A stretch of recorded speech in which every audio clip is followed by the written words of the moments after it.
pueblo que difundiese, compartiese la luz de la verdad para esta época. Y dice así Joyas de los Testimonios: los adventistas del séptimo día han sido elegidos por Dios como pueblo particular, separado del mundo. Con el gran instrumento de la verdad los ha sacado de la cantera del mundo y los ha relacionado consigo. Ha hecho de ellos representantes suyos y los ha llamado a ser sus embajadores durante esta última fase de la obra de salvación.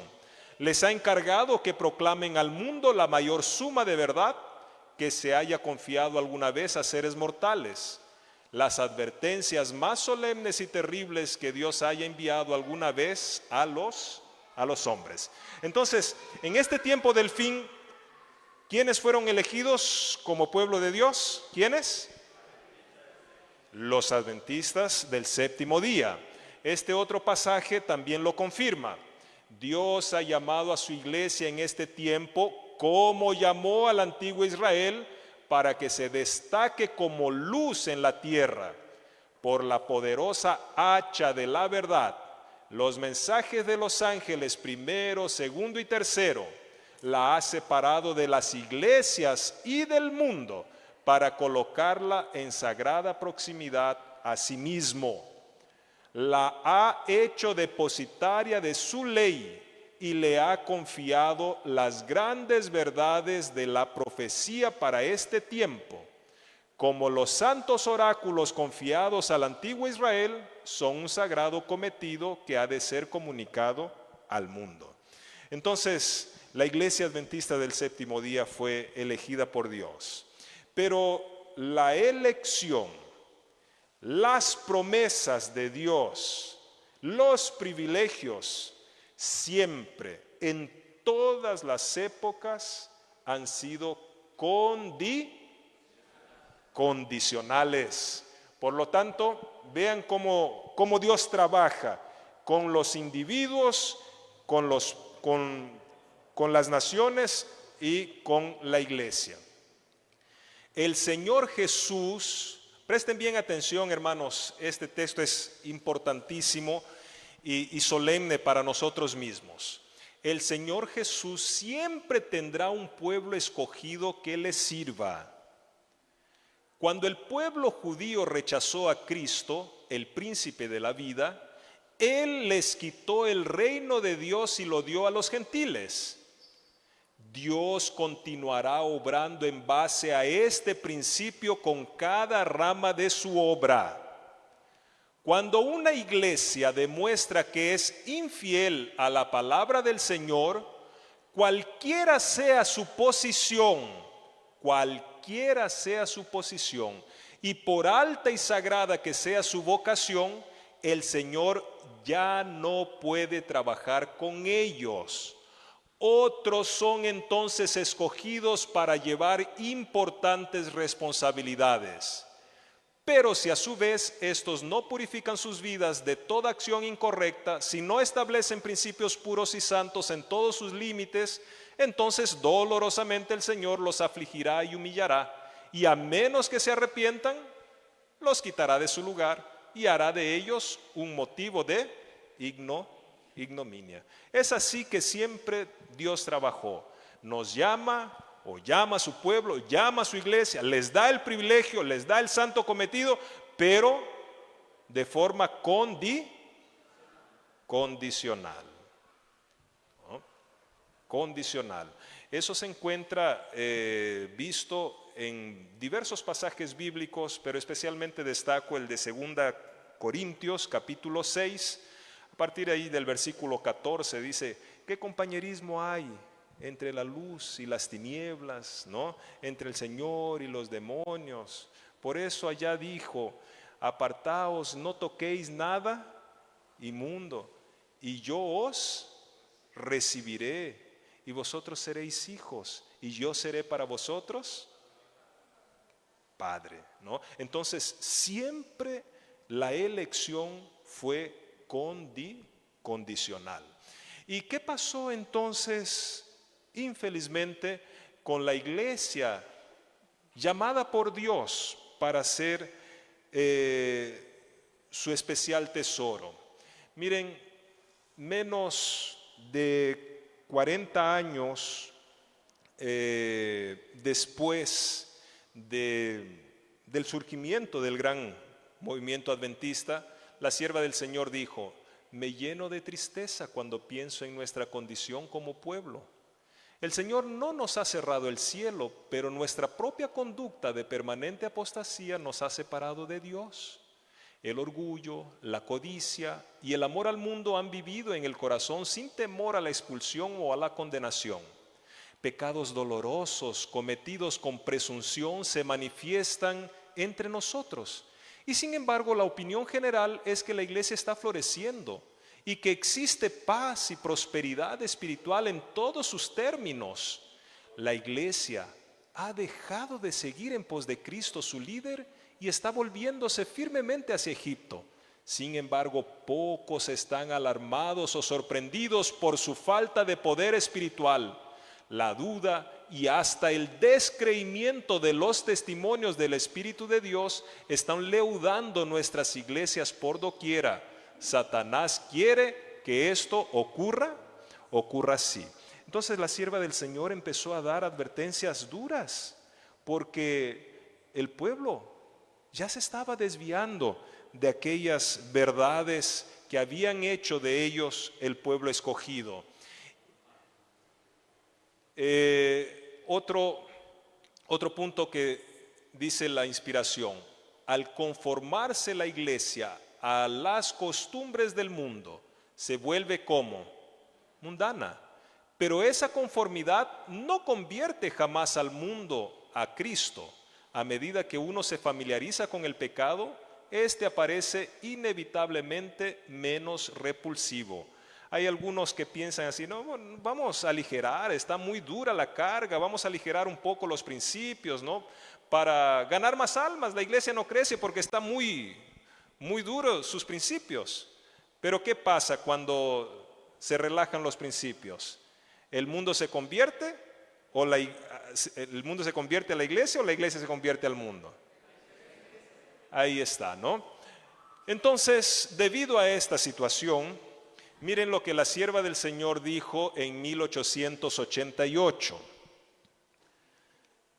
Recibí confirmación acerca de todo lo que había declarado en Minneapolis, una ciudad de Estados Unidos donde se realizó una asamblea de conferencia general. Esta es la foto con la delegación frente a la iglesia de Minneapolis donde se celebró esta reunión. Entonces, todo lo que había declarado en Minneapolis en cuanto a que debe realizarse, ¿qué cosa en las iglesias?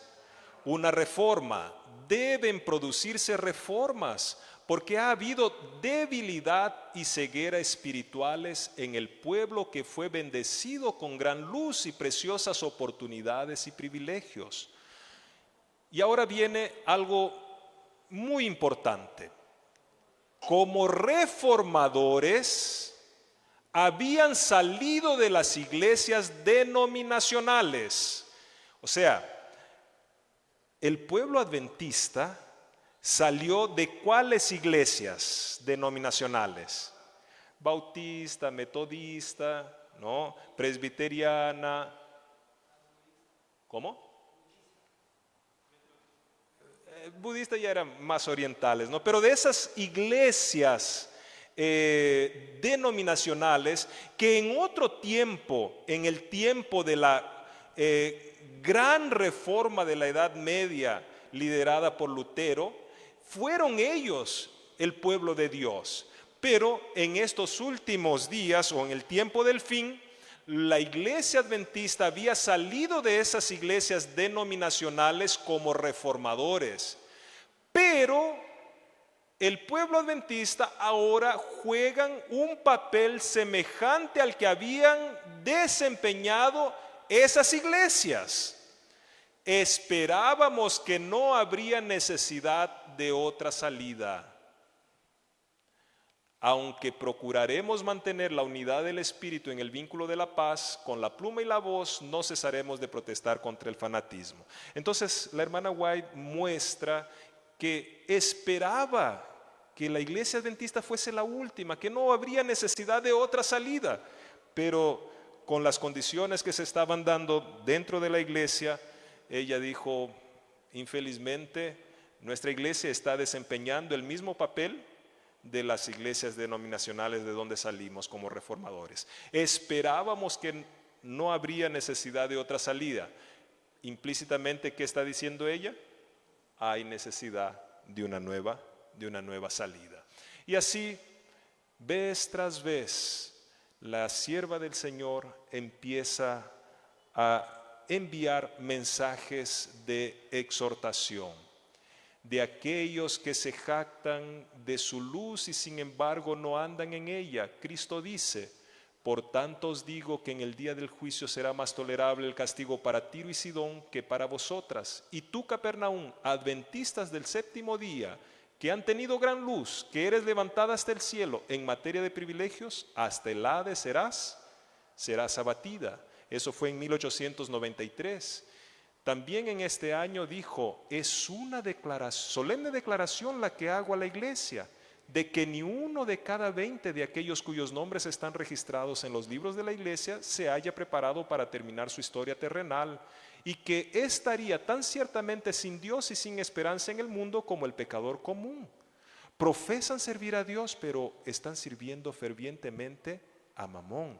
Los que pretenden ser cristianos y confesar a Cristo deben hacer ¿qué cosa? Salir de entre ellos y no tocar cosa inmunda y separarse, ya en el año 93. Después, en el año 96 dice, la voz de Battle Creek, donde estaba la sede de la conferencia general, que ha sido considerada como autoridad para aconsejar cómo debiera hacerse la obra, ya no es ¿qué cosa? Ya no es la voz de Dios. La iglesia se encuentra en el estado laodicense. La presencia de Dios no está en su medio.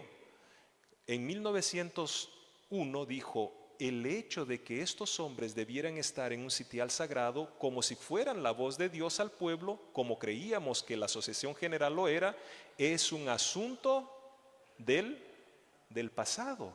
Entonces, estas exhortaciones la sierva del Señor dio una y otra vez. Ya en 1902 dijo, debe realizarse un reavivamiento y una reforma bajo la administración del Espíritu Santo.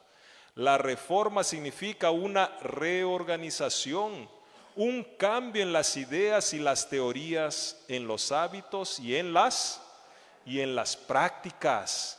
En 1903 dijo, nuestra situación en el mundo no es lo que debiera ser. Distamos mucho de ser lo que seríamos si nuestra vida cristiana hubiese estado en armonía con la luz y las ocasiones que se nos depararon, si desde el principio hubiésemos marchado adelante y siempre hacia arriba, si hubiésemos andado en la luz que se nos dio, si hubiésemos continuado en el conocimiento del Señor, nuestra senda se habría visto cada vez más iluminada. Pero muchos de los que tuvieron luces especiales se conformaron tanto con el mundo que no pueden distinguirse ya con los mundanos. No se destacan como pueblo peculiar escogido por Dios y precioso en sus ojos. Es difícil discernir entre el que sirve a Dios y el que no le sirve. La iglesia adventista del séptimo día debe ser pesada en la balanza del santuario. Será juzgada conforme a las ventajas que haya recibido. Y uno de los últimos mensajes que la sierva del Señor compartió, uno de los últimos mensajes en 1913, ella murió en 1915, dijo así: ¿no nos llaman las Escrituras a realizar una obra más pura y santa que la que hemos visto hasta ahora? Dios llama a los que están dispuestos a ser dirigidos por su Espíritu Santo a encabezar una obra de completa reforma. Veo ¿qué cosa? Veo una crisis delante de nosotros y el Señor llama a sus obreros a entrar en la liza o arena de combate espiritual. Cada alma debe ahora asumir una posición de más profunda y verdadera consagración a Dios que en los años pasados. He sido profundamente impresionada por escenas que recientemente han pasado delante de mí durante la noche. Parecía haber, ¿qué cosa? Un gran movimiento, una obra de reavivamiento que se desarrollaba en muchos lugares. Nuestros hermanos acudían respondiendo al llamado de Dios. Entonces, uno de los últimos mensajes que la sierva del Señor dio, dice: veo una crisis delante de nosotros. Esto fue en 1913. Y la crisis que ella vio, nosotros entendimos que fue justamente un año después. ¿Qué pasó un año después? La Primera Guerra Mundial, que se estalló el día 28 de julio de 1914 y se extendió hasta el 11 de noviembre de 1918. ¿Por qué esto fue una gran crisis para la iglesia? ¿Por qué? Vamos a ver. Aquí tenemos una foto. Este personaje fue un pastor de alto rango de la iglesia adventista. Se llamaba Conradi.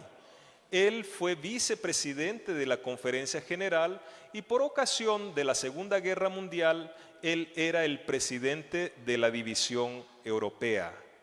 Y cuando estalló la guerra, especialmente en Alemania, vean lo que hicieron los líderes de la iglesia adventista, presionados por el gobierno a enviar no solamente personal, contingente, sino hasta mismo recursos.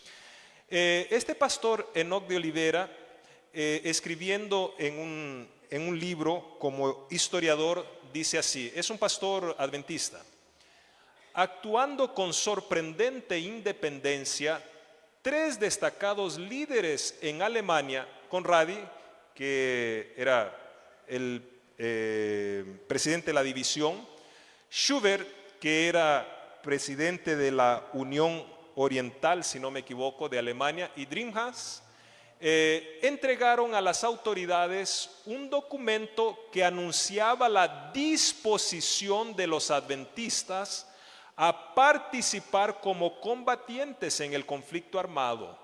Esta declaración significaba evidentemente un lamentable desvío de la posición histórica defendida por la iglesia.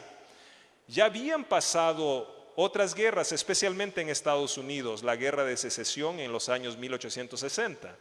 Y la postura de la iglesia había sido no participar de la guerra, entendiendo que en la guerra no se puede guardar el 4º mandamiento, no se puede santificar el sábado. En la guerra no se puede guardar el 6º mandamiento que dice, no matarás. Y que participar en la guerra estaba completamente contrario a los principios bíblicos. Y en esa ocasión se pusieron firmes como los apóstoles. Es mejor obedecer a Dios antes que a los hombres. Pero en esta ocasión la iglesia tomó una posición diferente. Hicieron esta circular, está en alemán, es una foto, podríamos decir, de la circular, firmada por estos pastores de alto rango en la iglesia adventista. Y una partecita de la circular decía: en todo lo que dijimos, mostramos que la Biblia enseña, primero, que participar en la guerra no es transgresión del 6º mandamiento. Segundo, que hacer el servicio militar en sábado no es transgresión del 4º mandamiento. Un pequeño párrafo aquí traducido de la circular que ellos distribuyeron para todas las iglesias y también notificaron al servicio de guerra de la nación dejando a disposición sus miembros para servir en el servicio militar. Esto, obvio, provocó una gran crisis dentro de la iglesia, porque se estaban desviando de los principios característicos de la iglesia en sus inicios. Y vean lo que dijo el periódico de Colonia, una ciudad de Alemania, en el día 21 de septiembre de 1915. Después del inicio de la guerra sucedió un cisma. ¿Qué es un cisma? ¿Ah? ¿Qué es un cisma? Una fractura, ¿no? Una división. Ocurrió un cisma entre los seguidores del adventismo, el periódico mencionando. La mayoría quería que sus enseñanzas fundamentales fuesen invalidadas durante el tiempo de la guerra. La otra parte, de forma contraria, quería la santificación del sábado aún en este tiempo difícil. Tales diferencias de opinión resultaron finalmente ¿en qué cosa? En la exclusión de la iglesia de los seguidores de la antigua fe. Este fue el cisma. Forzó la exclusión de aquellos que decían que no era posible ir a la guerra, participar del servicio militar. Una publicación oficial adventista, en abril de 1918, dijo así: al comienzo de la guerra nuestra iglesia se dividió en dos partidos. 98% de nuestros miembros concluyeron, al estudiar la Biblia, de que la conciencia manda defender la patria con armas incluso en sábado. Fíjense que aquí no estuvo en discusión el hecho de que vayan como enfermeros o padioleros o no tomen armas, no. Era ir o no ir, era ir para tomar armas o no ir, esa fue la discusión. Entonces, 98% de nuestros miembros concluyeron al estudiar la Biblia de que la conciencia manda defender la patria con armas incluso en sábado. Esta opinión, apoyada por todos los miembros de la directiva, fue inmediatamente comunicada al Ministerio de Guerra. Esto es documento oficial de la Iglesia Adventista, ¿ya? Pero 2% no estuvieron de acuerdo con esta decisión, siendo finalmente excluidos por causa de su actitud indigna de un cristiano. Estos elementos desequilibrados se convirtieron en predicadores buscando difundir sus locas ideas, pero con poco éxito. Falsamente se autotitulan predicadores adventistas cuando en realidad no lo son engañadores. Quienes dispensen el tratamiento que merecen, los tales nos hará un verdadero favor. Y sigue esta publicación. Hasta ahora, nuestra directiva ha empleado un insignificante dinero para el préstamo pro guerra, y esto con la firme esperanza de que Alemania salga victoriosa de este asombroso combate. ¿Qué había hecho la iglesia? Aportó incluso dinero. Claro que para minimizar, la directiva decía, no, fue un dinero insignificante que nosotros aportamos para el gobierno. Por todas partes nuestros miembros están dando su ayuda en el cumplimiento de su deber, de proveer los medios necesarios para la patria. Los hombres adventistas están prácticamente todos en el campo o en el servicio militar, cumpliendo fielmente sus deberes y esperan tratamiento justo y equitativo como reconocimiento por parte de la patria. Entonces aquí vemos, hermanos, cómo se posicionó la iglesia en este momento de dificultad, en este momento de crisis, de prueba, en esta segunda guerra. Pero algunos dicen, no, pero esto fue un problema puntual, fue allá en Alemania apenas. La directiva de la Conferencia General, recibiendo informes de los problemas que estaban ocurriendo en Alemania, vean qué hizo. Desde el inicio de la guerra, la Conferencia General estaba al tanto de las dificultades enfrentadas por la Iglesia en Europa. Las contiendas y divisiones que surgieron en las filas adventistas no fueron ocultadas a los hermanos de la sede. Por esta causa, a fines de 1916, William A. Spicer, secretario de la Conferencia General, fue enviado a Europa para obtener informaciones de primera mano sobre el problema y, si posible, encontrar una solución. O sea, la Conferencia General estaba al tanto, envió incluso su secretario con riesgo, porque aún estaba en pleno andamiento la guerra, cruzó el Atlántico para ir a cerciorarse qué es lo que estaba pasando. Y tuvo posibilidad de remediar la situación, pero eso no pasó. Al terminar la guerra, entonces los 2% que habían sido excluidos empezaron a hacer contacto unos con otros y por carta se dieron cuenta que esto no había pasado solamente en Alemania, sino en Rumania, también en Polonia, también en Hungría y varios otros países de Europa donde la guerra había acontecido. Entonces, al terminar la guerra, se difundió la noticia que el número de los que habían sido excluidos de la comunión de miembros de la iglesia a causa de su lealtad a las doctrinas fundamentales del movimiento adventista sumaban miles. Estas personas entendieron que debían hacer algo más definido para buscar la solución al problema. Sugirieron que una reunión preliminar en un país cercano y neutral sería bienvenida para las minorías excluidas y que sus experiencias les ofrecieran un campo en común para la acción unida exigida bajo aquellas circunstancias. El propósito de esa reunión sería fortalecer las relaciones entre los creyentes de la misma fe, los cuales habían sufrido por amor a la verdad, y animarse mutuamente. Esa reunión ocurrió en Suiza en el otoño de 1919. Y aquí está una foto, claro que una foto antigua, aunque es de 1995.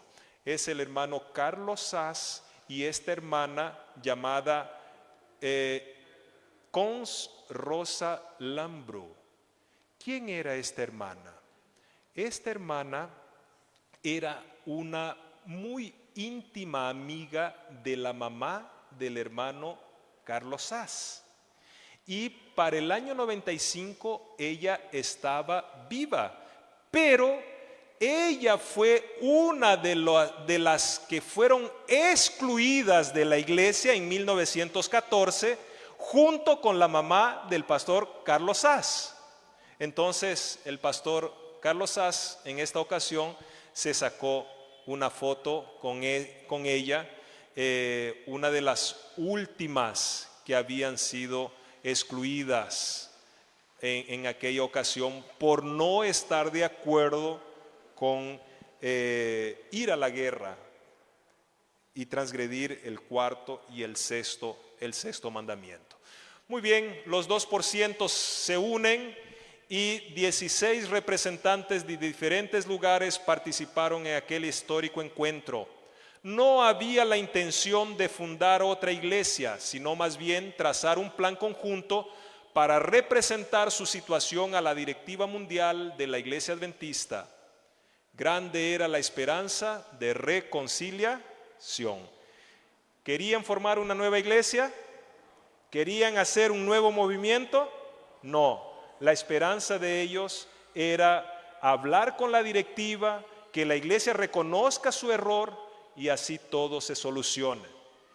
Otto Well, uno de los principales líderes de los excluidos en Alemania, fue escogido para negociar con la directiva adventista. Los reformistas creían que al exponer su propia situación serían oídos y la injusticia sería reparada.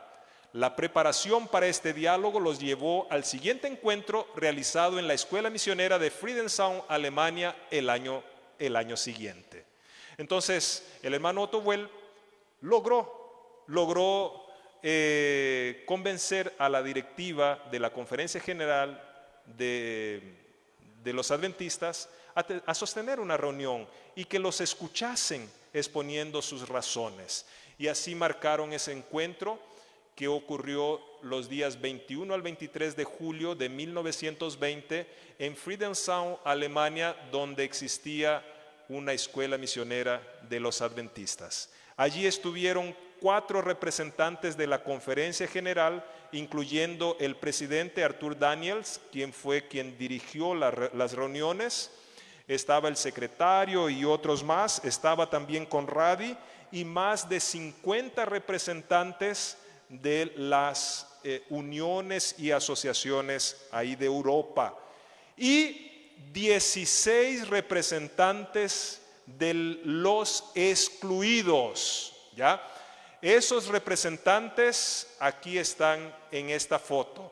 Estos eran los representantes del llamado movimiento opositor, los excluidos, que estaban allí en esa reunión, junto con los más de 50 representantes de la Iglesia Adventista, incluyendo la conferencia general, ¿ya? Cuando empezaron la reunión, el presidente de la Conferencia General, Arthur Daniels, explica: miren, no se preocupen, si ustedes lo desean, no necesitan tomar nota de esta reunión, porque hemos llamado a una estenógrafo, taquígrafo, algo así que se llamaban, una persona que irá a escribir todo lo que nosotros hablemos aquí, palabra por palabra, ¿ya? Es una forma de escrita que existía antiguamente y que después pasaban a limpio y hacían un acta. Eso, quien llamó fue la directiva de la Iglesia Adventista. Y los hermanos que estaban representando a los excluidos estuvieron de acuerdo, está bien. Entonces, que esta persona tome nota. Y así fue que se escribió lo que hoy nosotros conocemos como el Protocolo de Friedrichshain. Protocolo es sinónimo de acta. Es un acta que nosotros también la hemos imprimido, la tenemos como un pequeño librito, pero en realidad fue escrita por personas que fueron contratadas por la directiva de la Iglesia Adventista. Y aquí está podríamos decir, una foto de lo que fue la tapa de este protocolo. Y en esa ocasión, aquellos hermanos que habían sido excluidos presentaron 4 preguntas para ver si sincronizaban, si armonizaban, cuál era el parecer de la conferencia general y si podían remediar lo que había sucedido. La primera pregunta fue: ¿cuál es el parecer de la conferencia general al respecto de la resolución adoptada por la directiva alemana desde 1914 sobre el 4º y 6º mandamientos? ¿Cuál es la posición? ¿Es posible ir a la guerra? ¿En tiempo de guerra se puede transgredir el 4º mandamiento el sábado? ¿Se puede matar? ¿Cuál es la posición? Esa fue la primera pregunta. La segunda pregunta: ¿qué evidencias pueden presentarnos de que no hemos seguido el camino bíblico con nuestros hermanos de acuerdo con la acusación de la última edición de un periódico adventista, Zion's Watcher, de 1920? Porque empezaron a acusar a estos hermanos excluidos de que ellos estaban apenas alborotando las iglesias y no habían tomado el camino bíblico de Mateo 18 de ir personalmente a hablar e intentar resolver el asunto. Entonces, estos hermanos preguntaron: bueno, ¿cuáles son las evidencias de que no hemos dado los pasos correctos? La tercera pregunta, en 2 partes: ¿cuál es la posición de la Conferencia General y de los hermanos norteamericanos sobre el testimonio de la hermana White? ¿Son inspirados por Dios o no? Porque Conradi y otros líderes ahí de Europa ya habían hablado, ya habían dicho, dado a entender de que los testimonios en realidad no debieran ser considerados como inspirados. Y la pregunta B, ¿debemos o no seguir presentando la reforma pro salud como el brazo derecho del mensaje? Hasta ese momento la iglesia, antes de la guerra, la iglesia adventista ya estaba haciendo ese trabajo por orientación de la hermana White de hacer la reforma pro salud, ¿no? De abandonar la carne, pero los líderes también adventistas, especialmente en Europa, dijeron que eso era cosa de fanatismo, cosa de extremismo. Entonces la pregunta fue, ¿la reforma pro salud como el brazo, es o no es el brazo derecho del mensaje? Y la última pregunta, de acuerdo con Apocalipsis 14, 6 al 12, ¿nuestro mensaje es nacional o internacional? O sea, ¿se cumple una cosa en Europa y otra en América? ¿Se crea una cosa en tal parte y otra cosa en otra parte? O sea, ¿nuestro mensaje es localizado, es nacional o es mundial, internacional? Tenemos varios números del periódico adventista mostrando que no somos un pueblo internacional. O sea, en una parte se enseña una cosa y en otra otra. Y así se plantearon estas 4 preguntas y las respuestas vinieron.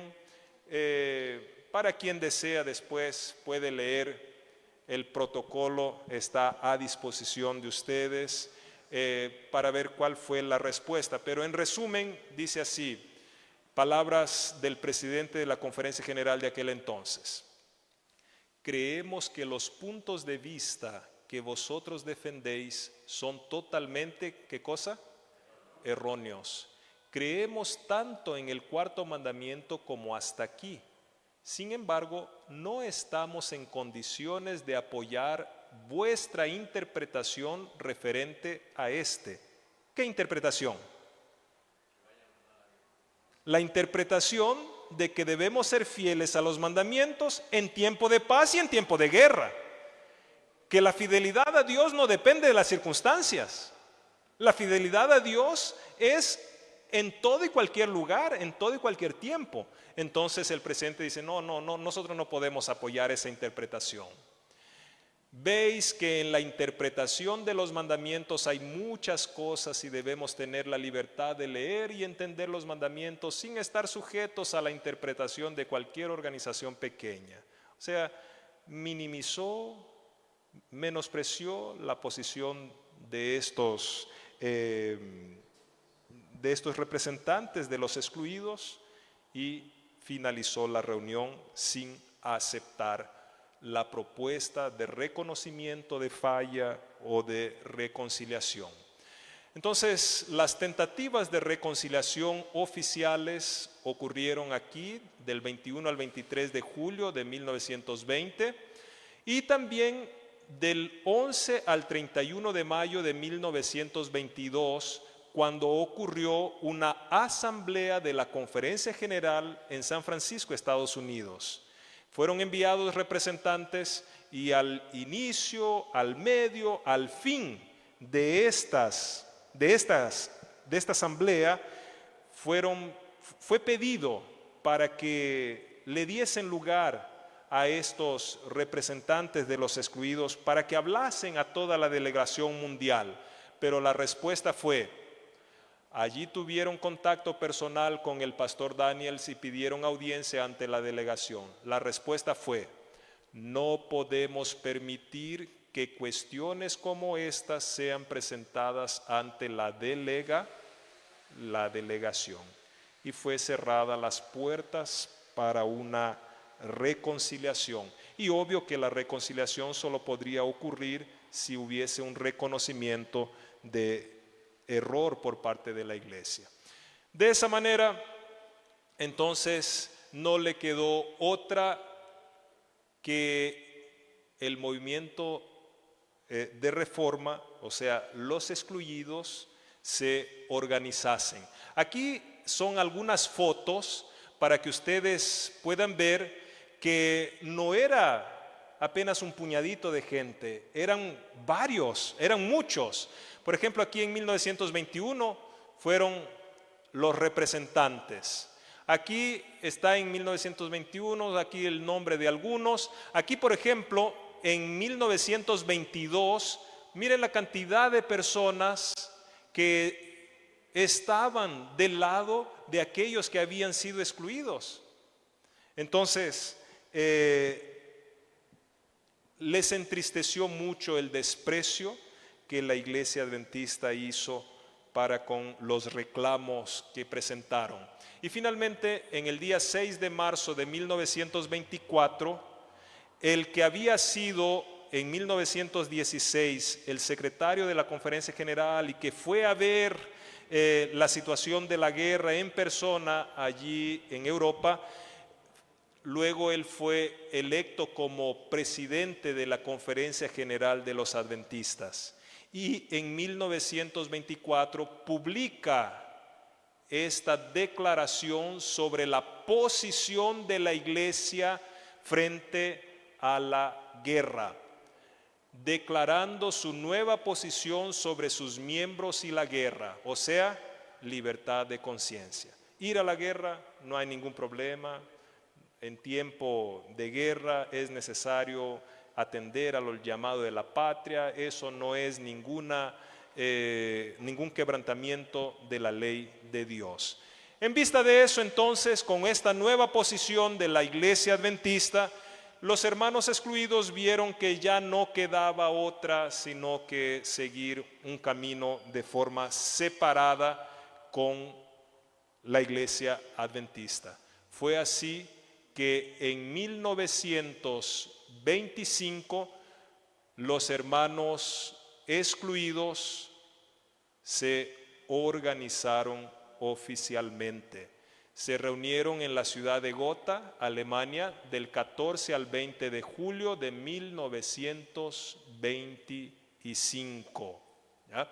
En esta ocasión, la iglesia contaba con 4,000 miembros, o sea, la iglesia, no estaban organizados. El pueblo excluido contaba 4,000 miembros, y para esta organización que se hizo por primera vez a nivel mundial contaba con 18 delegados. En esa oportunidad se establece el nombre oficial de nuestra iglesia: Adventistas del Séptimo Día, Movimiento de Reforma. Algunos dicen, no, el primer nombre fue internacional, en fin. No, el primer nombre está en las actas. El primer nombre fue Adventistas del Séptimo Día, Movimiento de Reforma. Allí en esa reunión se establecen también los principios de fe. El hermano Otto Bell fue el presidente y Willy Maas elegido como secretario. Aquí está una foto de la tapa de lo que es el acta de esa reunión y aquí, en alemán, y aquí está una foto de lo que es la tapa de los principios de fe con el nombre original primero que fue elegido indicado para nuestra iglesia. ¿Ya? Entonces, ¿cuándo fue organizado por primera vez el movimiento de reforma? 14 al 20 de julio de 1925. ¿Querían esos hermanos hacer una nueva iglesia o no? No. Infelizmente las circunstancias los empujaron para ello. Y ahí está entonces la delegación juntamente con algunos hermanos que participaron en esa primera conferencia donde se organizó el movimiento de reforma. A partir de allí, la sede de la conferencia general se ubicó en la ciudad de Insenagen, así se leerá, cerca de Hannover, en Alemania, y funcionó hasta el año 36, poquito antes de que estallara la Segunda Guerra Mundial y nuestro registro oficial también fuese clausurado por las autoridades en Alemania. Aquí está una conferencia en 1926, aquí otra conferencia en 1927, aquí 1927, ministros y obreros que participaron de un seminario allí en la sede de la Conferencia General, 1927, aquí otro seminario en 1927 también en otro lugar, grupo de reformistas en Rusia en 1926, aquí un pequeño grupo de creyentes en Estados Unidos en 1927. Es algunos registros para que veamos que el movimiento de reforma no empezó apenas en un solo lugar por la idea de un líder, en fin, no, fue un movimiento que tuvo un inicio en muchos países del mundo. Este es el primer grupo de reformistas en Brasil en 1927.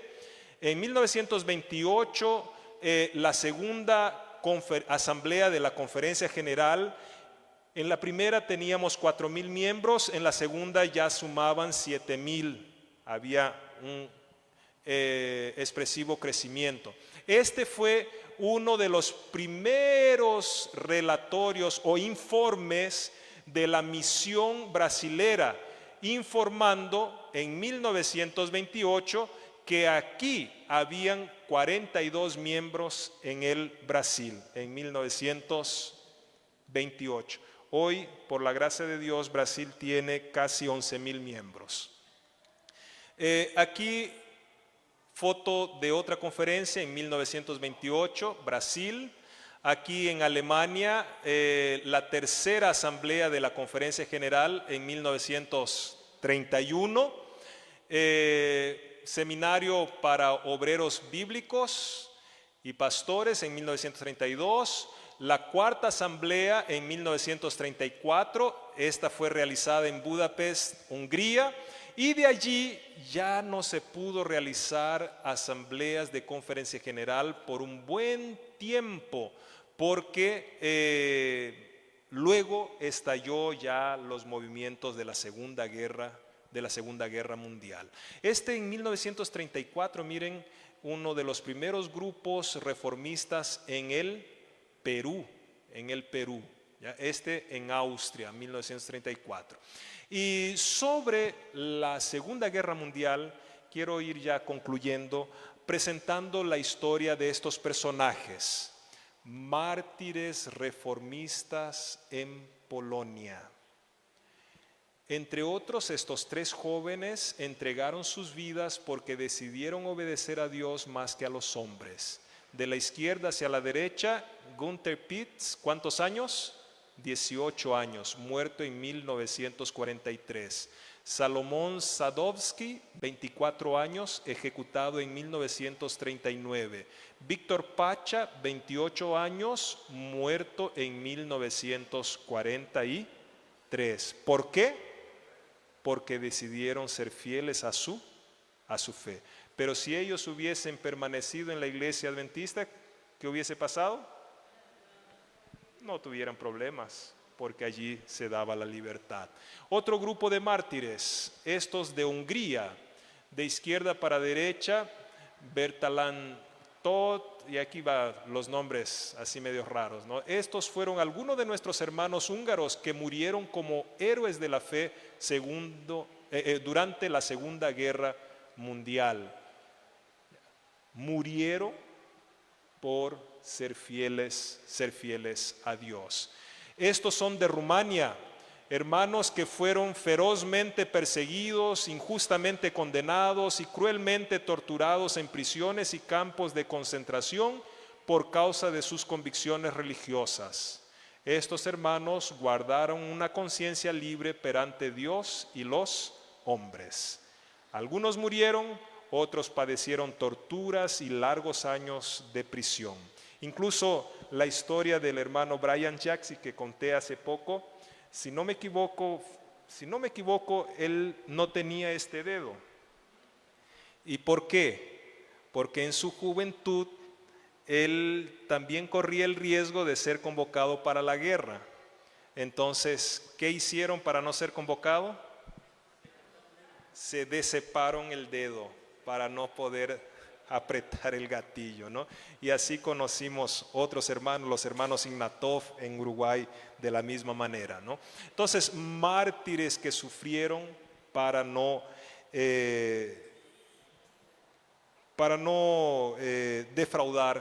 defraudar su fe. Después hubo la quinta conferencia general y así fue desarrollándose el movimiento de reforma por todos los países del mundo. Este fue en Holanda, la quinta conferencia general. Un encuentro de misioneros en Sydney, Australia. Este fue en 1944 en Sudáfrica. Mire el grupo de hermanos que existía en Sudáfrica. Ya volviendo a Perú, 1945. La sede de la conferencia general se establece en Estados Unidos y otra sede de la conferencia general. El actual lugar de la conferencia general a partir de 1995 en Roanoke, Virginia. Aquí están algunos de los presidentes de la conferencia general. Aquí están algunos de los pioneros, ¿no? Este de aquí fue mi tío, fue uno de los que trajo el mensaje aquí para Ecuador también, y después estos pioneros también tuvieron su pasaje por aquí. Y quiero concluir con el último párrafo del Espíritu de Profecía de esta tarde. ¿Qué legado nos deja el origen, el surgimiento del movimiento de reforma? ¿Qué legado nos deja? Quiero leer aquí, Joya de los Testimonios, tomo 2, en la página 31. Cuando la religión de Cristo sea más despreciada, cuando su ley sea más menoscabada, entonces deberá ser más ardiente nuestro celo y nuestro valor y firmeza más inquebrantables. El permanecer de pie en defensa de la verdad y la justicia, cuando la mayoría nos abandone, el pelear las batallas del Señor, cuando los campeones sean pocos, esta será nuestra prueba. En este tiempo debemos obtener calor de la frialdad de los demás, valor de su cobardía y lealtad de su traición. La nación estará de parte del gran caudillo rebelde. ¿Cuál es el legado que nos deja el Señor? Ser fieles, no importa la cantidad, no importa el número, no importa la circunstancia. La fidelidad a Dios es lo que importa. Por la gracia del Señor, el movimiento de reforma va creciendo, poco, porque es un remanente, es un resto, ¿no? Estamos con aproximadamente 44,000 miembros en aproximadamente 140 países del mundo y manteniendo, con mucha lucha sí, porque el mundo, el enemigo, trata de remecer nuestra fe, pero gracias a Dios hasta ahora manteniendo unidad en el mensaje que conocemos.